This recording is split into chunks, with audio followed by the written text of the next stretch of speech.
এটা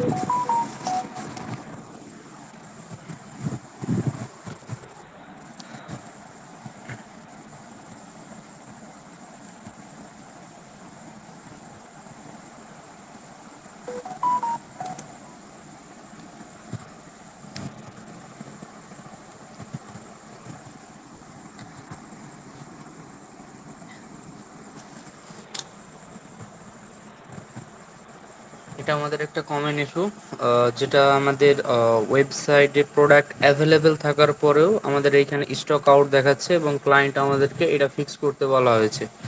তো এইখান থেকে আমরা যদি আমাদের ওয়েবসাইটে যাই, ওয়েবসাইটে যাওয়ার পরে আহ, এখানে আমরা দেখতে পাবো কি যে আমাদের এই প্রোডাক্টটা স্টক আউট রয়েছে।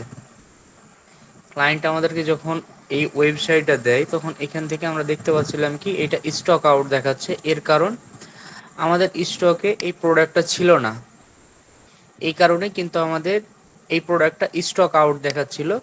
তো এইটা মূলত দুইটা কারণে হতে পারে। প্রথম যে কারণটা আছে আমাদের এখানে প্রোডাক্টের,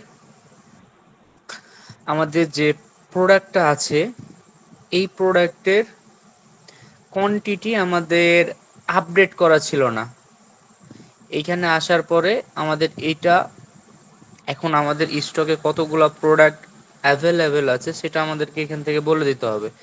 যদি আমরা এখান থেকে এটা মিস্টেক করি তাহলে কিন্তু আমাদের সবগুলা প্রোডাক্ট এমন দেখাবে, অর্থাৎ এইখানে সোল্ড আউট লেখা উঠবে। তো মেন আমাদের যে প্রবলেমটা ছিল সেটা হচ্ছে এই প্রোডাক্টগুলো আমাদের সোল্ড আউট দেখাচ্ছিল। তো এইটা আমরা ব্যাকএন্ডে ফিক্স করার পরেও আমাদের এইখান থেকে এটা সোল্ড আউট বলছিল, অর্থাৎ আমাদের এই প্রোডাক্টটা সেলের উপযোগী ছিল না। তো আমরা এখান থেকে ইনভেন্টরি যেটা আছে এখান থেকে যদি এটা আমরা আপডেট করে দেই তাহলে কিন্তু আমাদের এই সমস্যাটার সমাধান হয়ে যাবে। এরপরেও যদি আমাদের প্রোডাক্টটা স্টক আউট দেখায় তাহলে আমরা কিভাবে সেটা সলভ করব।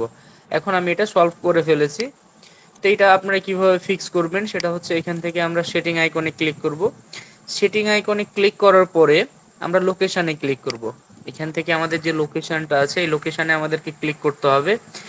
এরপরে এই দুইটা হচ্ছে আমাদের ওয়্যার হাউসের অ্যাড্রেস, এই অ্যাড্রেস দুইটাকে আমাদের অ্যাক্টিভ করে দিতে হবে। আমরা যদি এটা অ্যাক্টিভ করে দিই তাহলেই আমাদের প্রোডাক্টগুলো অটোমেটিকলি, যেগুলা সোল্ড আউট বলছিল সেগুলো কিন্তু অটোমেটিকলি আমাদের যে প্রোডাক্টের স্টকটা আছে সেটা কিন্তু এখান থেকে ক্যাপচার করে নেবে এবং আমাদের সোল্ড আউট যে প্রবলেমটা ছিল সেটার কিন্তু এখান থেকে সমস্যার সমাধান হয়ে যাবে এবং আমাদের এইখানে যে প্রোডাক্টগুলো স্টকে আছে সেগুলো কিন্তু এখান থেকে আমরা দেখতে পাবো।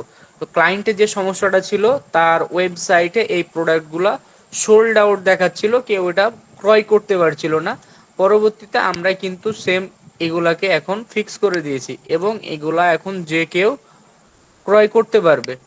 এখান থেকে আমরা যদি এই প্রোডাক্টটা যাই, এখান থেকে কি বলছিল আমাদের সোল্ড আউট বলছিল, এখন আমাদের এই প্রোডাক্টগুলো কিন্তু অ্যাভেলেবেল আছে এবং এখানে যদি আমরা দেখি এখানে কিন্তু সোল্ড আউট ছিল, এটা কেউ ক্রয় করতে পারবে না।